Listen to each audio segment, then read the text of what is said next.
we put them in mattresses because we didn't have any cases. The album itself, I think, was not planned. But people start getting really upset and there was shit flying everywhere, chairs and stuff like that.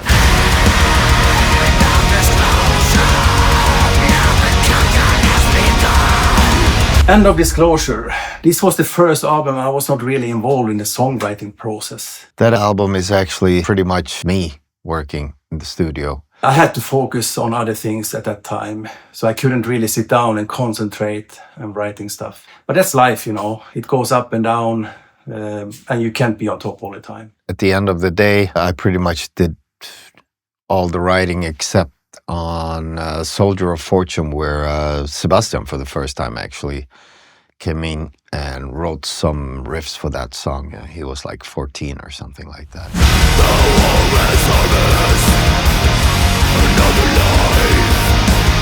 And of course, The Return. The return of the gods, the creators of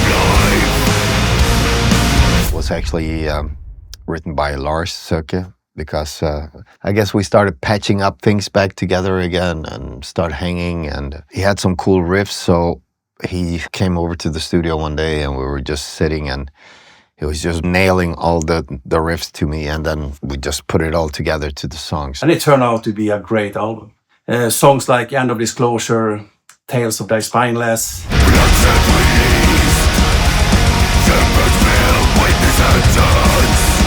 EI, 4400, you name it.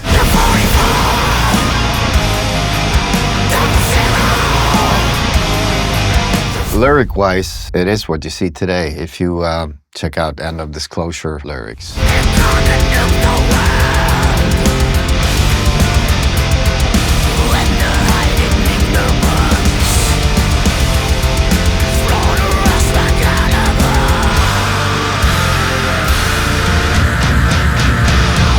The Eye the same way.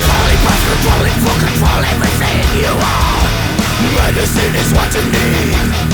Something to make all the money on you. Spread the fucking disease. There's a lot of songs there that actually is very what's going on today.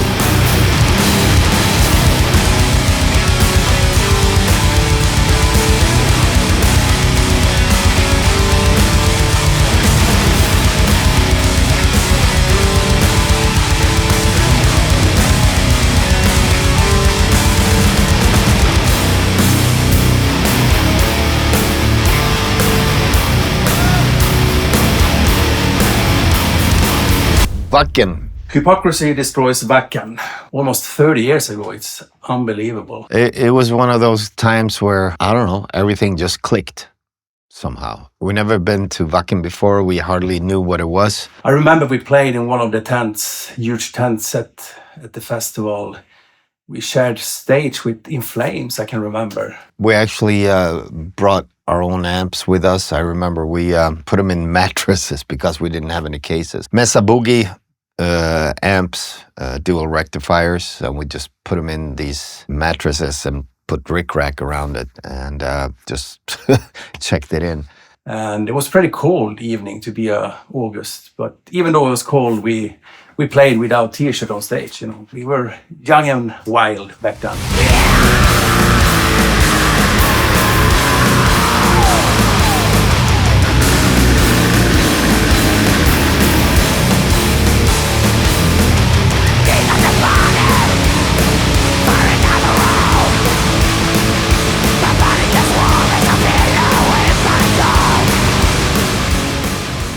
There were some issues with the guards because they were kind of really obnoxious and assholes to everybody.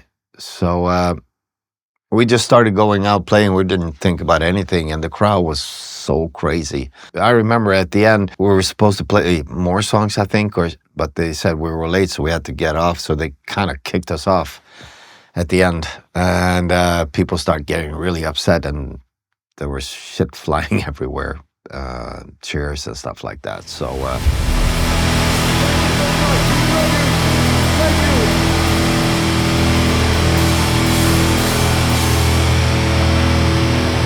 the album itself, I think, was not planned, if I can remember right. We had released the Final Chapter album the year before and were focused on promoting that album. But since they had all the cameras, recording devices, and we had seen the result of the recording, we decided to release it as a live album and a DVD as well. And I'm so happy that they recorded the whole thing so we could actually make a video out of it.